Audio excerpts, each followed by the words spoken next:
Halo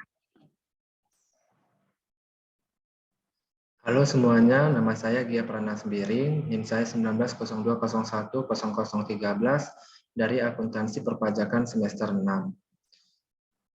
Di sini saya akan menjelaskan mengenai pengujian akhir semester saya. Pengujian akhir semester dasar-dasar pengauditan dengan dosen Bapak Ferry Laurencio Sihaloho, SE, MSI. Adapun dalam pengujian akhir semester ini, saya membuat daftar isi, ada 9. Yang pertama, standar auditing yang mengatur tentang independensi, integritas, dan objektivitas auditor. Mengapa auditor harus memiliki independensi? Jenis-jenis independensi yang harus dimiliki auditor. Yang kedua, jenis-jenis opini auditor atas laporan keuangan. Yang ketiga, asersi atas laporan keuangan. Yang keempat, risiko audit, risiko bawaan, risiko pengendalian, risiko deteksi dan hubungannya. Dan yang kelima, hubungan antara risiko audit, bukti audit, dan materialitas. Dan keenam, yaitu jenis-jenis bukti audit dan tingkat keandalannya. Ketujuh, prosedur audit. Kedelapan, penilaian risiko pengendalian dan pengujian pengendalian. Dan kesembilan, penilaian risiko deteksi dan pengujian substantif. Yang pertama, kita bahas terlebih dahulu mengenai standar auditing yang mengatur tentang independensi, integritas, dan objektivitas auditor. Yang pertama, seksi 110 tentang integritas, yaitu prinsip integritas bersikap tegas dan jujur dalam semua hubungan profesional dan hubungan bisnisnya. Integritas juga berarti berterus terang dan selalu mengatakan yang sebenarnya. Setiap akuntan publik tidak boleh secara sadar terlibat dalam laporan yang terdapat mengandung suatu kesalahan yang material ataupun pernyataan yang menyesatkan. Kedua, pernyataan atau informasi yang diberikan secara tidak hati-hati. Dan ketiga, penghilangan atau pengaburan informasi yang seharusnya diungkapkan sehingga tidak menyesatkan. Nomor 2 yaitu seksi 120 tentang objektivitas, yang dimana prinsip objektivitas tidak membiarkan bias dan pembenturan kepentingan atau pengaruh yang tidak layak dan pihak-pihak lain yang dapat mengurangi pertimbangan profesional ataupun bisnis. Ketiga, seksi 290 tentang independensi. Independensi mencakup yaitu independensi dalam pemikiran, yang dimana independensi yang ada di dalam diri auditor untuk tidak dipengaruhi hal-hal yang dapat mengganggu integritas, objektivitas, dan skeptisme profesional auditor. Kedua, independensi dalam penampilan, yang dimana independensi yang mempertimbangkan pandangan pihak ketiga, yaitu di luar auditor dan klien, bahwa auditor memiliki integritas, objektivitas, dan skeptisme profesional. B. Mengapa auditor harus memiliki independensi? Di sini saya membuat 6, yaitu yang pertama, auditor harus memiliki independensi karena seorang auditor harus mempunyai sikap netral atau tidak memihak kepada salah satu pihak, punya kekuasaan sendiri, tidak dikontrol oleh pihak lain ataupun lembaga independen. Yang kedua, merupakan syarat utama bagi profesi auditor independen. Yang ketiga, untuk memperoleh kepercayaan dari masyarakat dan khususnya para pemakai laporan. Keempat, dapat menambah kredibilitas laporan keuangan yang disajikan oleh manajemen. Yang kelima, martabat akuntan publik yang perlu dipertahankan. Yang keenam, auditor harus bertindak berdasarkan integritas dan objektivitas, yang dimana integritas berarti prinsip moral yang netral, jujur dan berdasarkan fakta apa adanya. Sedangkan objektivitas berarti sikap tidak memihak dan mempertimbangkan fakta. Yang C, jenis-jenis independensi yang harus dimiliki auditor. Kode etik akuntan profesional mendefinisikan independensi dalam 2 hal. Yang pertama, independensi dalam pemikiran, yaitu kondisi mental yang memungkinkan untuk menyatakan kesimpulan dengan tidak dipengaruhi oleh tekanan yang dapat mengurangi pertimbangan profesional, sehingga kemungkinan seseorang dapat bertindak dengan integritas serta menerapkan objektivitas dan skeptisme profesional.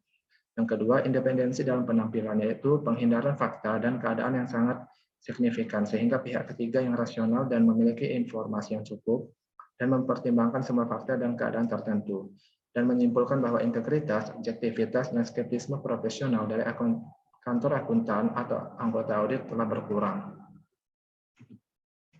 Yang kedua, jenis-jenis opini auditor atas laporan keuangan. Yang pertama yaitu unqualified opinion atau wajar tanpa pengecualian. Adalah pendapat yang diberikan ketika audit dilaksanakan sesuai dengan standar auditing ataupun SPAP. Auditor tidak menemukan kesalahan material secara keseluruhan laporan keuangan atau tidak terdapat penyimpangan dari prinsip akuntansi yang berlaku, yaitu standar akuntansi keuangan. Bentuk opini ini dibutuhkan apabila terdapat keadaan sebagai berikut. Yang pertama, bukti audit yang dibutuhkan telah terkumpul secara mencukupi dan auditor telah menjalankan tugasnya sedemikian rupa, sehingga ia dapat memastikan kerja lapangan yang ditaati. Kedua, ketiga, standar umum telah diikuti sepenuhnya dalam perikatan kerja. Yang ketiga, laporan keuangan yang diaudit disajikan sesuai dengan prinsip akuntansi yang lazim yang berlaku di Indonesia yang ditetapkan pula secara konsisten pada laporan sebelumnya. Demikian pula penjelasan yang mencukupi telah disertakan pada catatan kaki dan bagian-bagian lain dari laporan keuangan. Terakhir, tidak terdapat ketidakpastian yang cukup berarti atau no material uncertainties mengenai perkembangan di masa mendatang yang tidak dapat diperkirakan sebelumnya atau dipecahkan secara memuaskan. Yang kedua, modified and qualified opinion, yaitu opini wajar tanpa pengecualian dengan paragraf penjelasan. Adalah pendapat yang diberikan ketika suatu keadaan tertentu tidak terpengaruh langsung terhadap pendapat wajar. Keadaan tertentu terjadi apabila pendapat auditor sebagian didasarkan atas pendapat auditor independen lain. Karena belum adanya aturan yang jelas, maka laporan keuangan dibuat menyimpang dari SHK. Laporan dipengaruhi oleh ketidakpastian peristiwa masa yang akan datang, hasilnya dapat diperkirakan pada tanggal laporan audit. Terdapat keraguan yang besar terhadap kemampuan suatu usaha dalam mempertimbangkan kelangsungan hidupnya. Di antara dua periode akuntansi terhadap perubahan yang material dalam menerapkan prinsip akuntansi. Data keuangan tertentu yang diharuskan ada oleh PAPEPAM namun tidak disajikan. Yang ketiga yaitu qualified opinion ataupun opini wajar dengan pengecualian adalah pendapat yang diberikan ketika laporan keuangan dikatakan wajar dalam hal material, tetapi terdapat sesuatu penyimpangan ataupun kurang lengkap pada pos tertentu, sehingga harus dikecualikan. Pengecualian dapat terjadi apabila pertama, bukti kurang cukup. Kedua, adanya pembatasan ruang lingkup. Ketiga, terdapat penyimpangan dalam penerapan prinsip akuntansi yang berlaku, ataupun SAK ataupun PABU. Yang keempat, adverse opinion ataupun opini tidak wajar, di mana pendapat yang diberikan ketika laporan secara keseluruhan ini dapat terjadi apabila auditor harus memberi tambahan paragraf untuk menjelaskan ketidakwajaran atas laporan keuangan, disertai dengan dampak dari akibat ketidakwajaran tersebut pada laporan auditnya. Kelima, disclaimer of opinion, tidak memberikan opini, adalah pendapat yang diberikan ketika ruang lingkup pemeriksaan yang dibatasi, sehingga auditor tidak melaksanakan pemeriksaan sesuai dengan standar auditing yang ditetapkan oleh IAI. Pembuatan laporannya harus memberi penjelasan tentang pembatasan ruang lingkup oleh klien yang mengakibatkan auditor tidak memberikan pendapat. Ketiga, asersi atas laporan keuangan. Secara umum, asersi manajemen atas laporan keuangan ataupun lampiran keuangan ada 5, yaitu keberadaan atau keterjadian. Semua akun di laporan keuangan benar-benar ada dan terjadi. Kedua, kelengkapan, semua transaksi yang sah telah dicantumkan di laporan keuangan. Ketiga, hak dan kewajiban, seluruh aset, liabilitas, dan ekuitas merupakan hak dan kewajiban entitas pada pihak lain.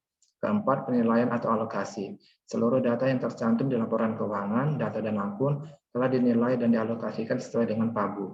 Kelima, penyajian dan pengungkapan, seluruh penyajian di laporan keuangan telah disajikan dengan baik sesuai dengan SHK. Dan telah diungkapkan sesuai dengan kriteria yang diminta oleh SHK. Asersi manajemen SA 315. Yang pertama yaitu asersi atas golongan transaksi terdiri dari 5 bagian, yaitu keterjadian, kelengkapan, keakuratan, bisa batas, klasifikasi.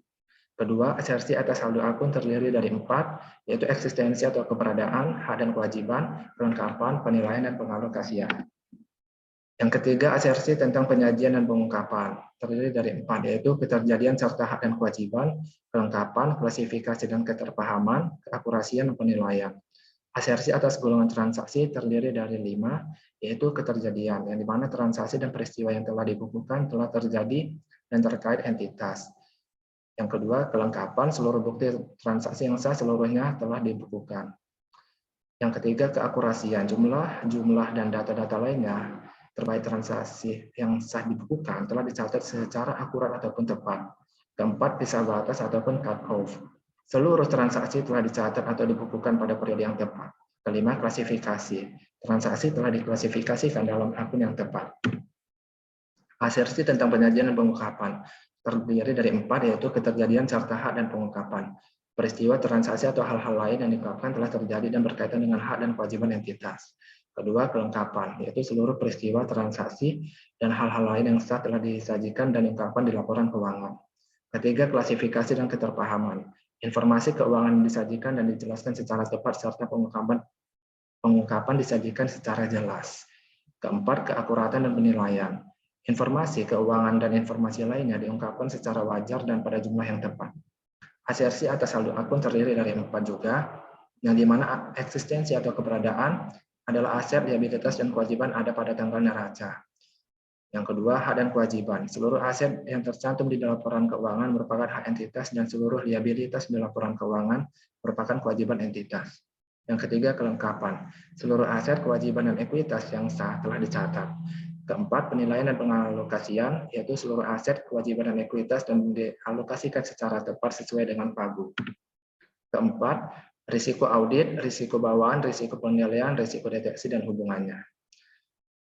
Kita bahas pertama yaitu risiko audit. Risiko yang terjadi dalam hal auditor tanpa disadari tidak memodifikasikan pendapatnya sebagaimana mestinya atas laporan keuangan yang mengandung salah saji material. Yang kedua, risiko inheren atau bawaan, yaitu di mana kerentanan suatu asersi terhadap suatu salah saji material dengan asumsi bahwa tidak terdapat kebijakan dan struktur pengendalian intern yang terkait. Ketiga, risiko pengendalian. Risiko bahwa suatu salah saji material yang dapat terjadi dalam suatu asersi tidak dapat dicegah atau dideteksi secara tepat waktu oleh SPI klien. Keempat, risiko deteksi, yang dimana risiko bahwa auditor tidak hanya mendeteksi salah saji material yang terdapat dalam suatu asersi. Hubungannya yaitu pertama, terdapat hubungan yang terbalik antara risiko dan jumlah bukti yang dibutuhkan untuk mendukung opini auditor atas laporan keuangan. Kedua, risiko audit yang pada tingkat rendah akan membutuhkan bukti yang banyak. Ketiga, hubungan yang terbalik pada risiko deteksi. Risiko deteksi pada tingkat yang rendah akan membutuhkan lebih banyak bukti. Keempat, pada risiko bawaan dan risiko pengendalian, terdapat hubungan yang lurus dengan jumlah bukti yang dibutuhkan. Kelima, bukti yang lebih sedikit diperlukan apabila risiko bawaan dan risiko pengendalian rendah. 5. Hubungan antara risiko audit, bukti audit, dan materialitas. Hubungannya yaitu materialitas, risiko audit, dan bukti audit. Jika bukti audit dalam jumlah besar, maka risiko audit akan kecil. Pada tingkat materialitas yang ditetapkan, bukti audit dan risiko audit tinggi, maka tingkat materialitas akan rendah. 6. Jenis-jenis bukti audit dan tingkat keandalannya. Jenis bukti audit dan tingkat keandalannya yaitu pertama, paling andal, diperoleh langsung oleh auditor, misalnya melalui observasi dan surat konfirmasi. Bukti audit dalam bentuk dokumen, kertas, dan data elektronik ataupun media lainnya. Bukti audit yang berupa dokumen asli. Kedua, keandalan rendah. Bukti audit yang diperoleh secara tidak langsung, misalnya permintaan keterangan. Bukti audit yang diperoleh secara lisan, bukti audit yang diperoleh melalui mesin fotokopi ataupun fax, audit yang telah difilmkan. Ketujuh, prosedur audit.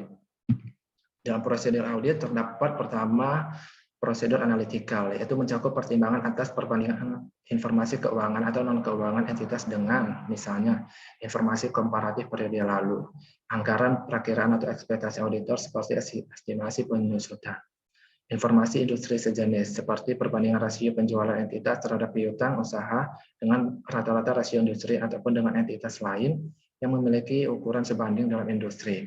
Yang diantara unsur-unsur informasi keuangan yang akan diharapkan sebagai suatu pola yang dapat diprediksi berdasarkan pengalaman entitas.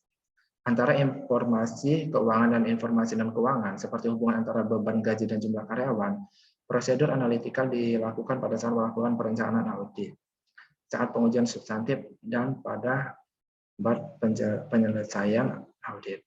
Kedua, melakukan inspeksi, yaitu melakukan inspeksi atas fasilitas visi ataupun aset berwujud. Kedua, keberadaan dan kondisi fisik dari aset berwujud. Ketiga, melakukan inspeksi atas dokumen dan catatan. Keempat, ketepatan syarat-syarat kontrak atau faktur. Kelima, mengevaluasi kelengkapan bukti dokumen, meliputi keaslian dokumen, mendeteksi keberadaan butir-butir yang tidak wajar. Ketiga, melakukan konfirmasi atau confirming. Confirming merupakan suatu formulir permintaan yang memungkinkan auditor untuk memperoleh informasi langsung dari sumber independen di luar organisasi klien, yang dimana klien membuat surat tertulis kepada pihak luar, namun auditor mengendalikan pengiriman dan penerimaan surat. Permintaan tertulis tersebut harus mencantumkan instruksi yang meminta penerima mengirimkan jawaban langsung kepada auditor. 4 tahap melakukan konfirmasi, yaitu auditor mengirim permintaan ke klien untuk persetujuan surat konfirmasi. Setelah direview dan ditandatangani, maka klien mengirimkan konfirmasi itu kembali ke auditor. Auditor selanjutnya mengirimkan kepada pihak luar, seperti bank, atau pelanggan, atau pemasok. Auditor meminta dalam surat konfirmasi agar pihak ketiga mengirim langsung jawaban konfirmasi kepada auditor. Keempat, permintaan keterangan atau inquiring. Dilakukan dengan permintaan keterangan lisan atau tertulis kepada pihak klien atau pihak eksternal klien. Dari klien misalnya tentang keusangan kesediaan, ketertagihan piutang, hal lainnya yang terkait hasil prosedur analitikal. Permintaan keterangan dari pihak eksternal, misalnya permintaan keterangan dari pengacara, pelengkap untuk prosedur audit lainnya. Kelima, penelusuran ataupun tracing. Penelusuran dilakukan dengan cara pilih dokumen transaksi dan arsip dokumen sumber. Pastikan bahwa informasi dan dokumen tersebut telah dicatat di catatan akuntansi ataupun jurnal dan buku besar. Dokumen sumber seperti jurnal dan buku besar. Arah pengujian untuk menguji kurang saji di akun menguji asersi kelengkapan. Keenam, vouching. Vouching dilakukan dengan cara pertama pilih ayat jurnal di catatan akuntansi. Kedua, peroleh dokumen dari arsip dokumen sumber dan lakukan inspeksi atas dokumen untuk menentukan validitas ataupun kelengkapan dokumen pendukung dan otorisasi dan akurasi transaksi. Arah pengujian ini terbalik dari tracing, yaitu arah pengujian untuk memeriksa lebih saja menguji asersi keberadaan dan keterjadian. Ketujuh, pengamatan ataupun observasi. Pengamatan berkaitan dengan melihat dan menyaksikan pelaksanaan suatu aktivitas atau proses. Pengamatan terutama dilakukan ketika memperoleh pemahaman atas pengendalian internal klien. Objek pengamatan adalah personil, prosedur, dan proses-proses. Auditor memperoleh pengetahuan langsung yang berkaitan dengan tujuan audit. Pengamatan dilakukan saat pengujian pengendalian. 8. Melakukan perhitungan ulang atau recalculation. Auditor melakukan perhitungan ulang atas akurasi matematis, dokumen, dan catatan akuntansi. Kesembilan, melaksanakan ulang atau re-performance. Pelaksanaan ulang dilakukan auditor atas prosedur atau pengendalian yang sebelumnya telah dilakukan klien sebagai bagian dari pengendalian internal. Auditor melaksanakan ulang aspek-aspek tertentu dari pemrosesan transaksi untuk melihat apakah klien telah melakukan prosedur tersebut seperti ketentuan pengendalian internal. Auditor dapat melaksanakan ulang pengecekan kredit untuk transaksi penjualan untuk menentukan apakah pelanggan memiliki batas kredit memadai pada saat transaksi diproses. Ke-10, teknik audit berbantuan komputer atau CAAT. Menggunakan perangkat lunak untuk melaksanakan berbagai prosedur audit. Ketika klien memiliki catatan akuntansi dalam media elektronika, auditor dapat menggunakan TABK untuk melakukan hal berikut. Pertama, melakukan kalkulasi dan perhitungan yang digunakan dalam prosedur analitikal. Kedua, memiliki sampel untuk dilakukan konfirmasi. Ketiga, membandingkan elemen data dalam file yang berbeda. Keempat, mengirim data uji ke program klien untuk menentukan bahwa aspek komputer dari pengendalian internal telah berfungsi. Kelima, melaksanakan ulang berbagai perhitungan, misalnya menjumlahkan buku pembantu piutang dagang atau sediaan.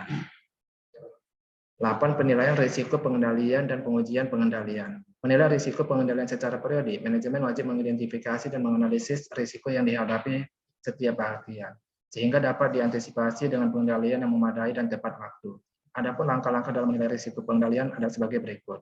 A. Menilai apakah laporan keuangan klien dapat diaudit. B. Menentukan taksiran risiko pengendalian didukung oleh pemahaman atas pengendalian internal. C. Mengidentifikasi kekurangan pengendalian, kekurangan signifikan, dan kelemahan signifikan. Pengujian pengendalian adalah pengujian yang dilakukan oleh auditor untuk menilai efektivitas pengoperasian pengendalian internal klien dalam rangka mendukung estimasi awal atas risiko pengendalian. Adapun tujuan dari pengujian pengendalian adalah sebagai berikut. A. Auditor harus memperoleh bukti tambahan lain dari pemerolehan pemahaman bahwa pengendalian internal dioperasikan secara efektif di seluruh atau setidaknya di sebagian besar periode audit. B. Jika melalui pengujian pengendalian, auditor harus memperoleh bukti bahwa SPI telah dirancang dan dioperasikan secara efektif seperti yang diharapkan. Maka risiko pengendalian sama atau lebih rendah dari risiko awal. Apabila kondisi sebaliknya, maka audit dipertimbangkan lagi. Ke-9, penilaian risiko deteksi dan pengujian substantif. Dalam melakukan penilaian risiko deteksi ataupun detection rates, merupakan auditor tidak dapat mendeteksi salah saji material dalam suatu perusahaan. Risiko ini merupakan fungsi keefektifan prosedur audit dan aplikasinya oleh auditor. Hal ini sebagian muncul dari ketidakpastian yang ada ketika auditor tidak memeriksa semua saldo akun atau kelompok transaksi untuk mengumpulkan bukti tentang asersi lainnya. Ketidakpastian ini bisa timbul karena auditor mungkin memilih suatu prosedur audit yang tidak sesuai, menerapkan secara keliru prosedur yang semestinya, atau menafsirkan secara keliru hasil audit. Ketidakpastian ini dapat dikurangi sampai pada tingkat yang dapat diabaikan melalui perencanaan dan supervisi memadai, serta pelaksanaan praktik audit yang sesuai dengan standar pengendalian mutu. Pengujian substantif merupakan prosedur yang didesain untuk menguji apakah ada salah satu moneter ataupun nilai rupiah yang secara langsung memengaruhi kewajaran dalam laporan keuangan. Adapun 3 jenis dari pengujian substantif adalah sebagai berikut. A. Pengujian atas transaksi, B. Prosedur analitis, C. Pengujian atas saldo akun. Demikianlah hasil presentasi saya mengenai pengujian akhir semester dasar-dasar pengauditan. Apabila ada kesalahan, kritik ataupun saran, saya terima untuk di kolom komentar. Terima kasih atas perhatiannya.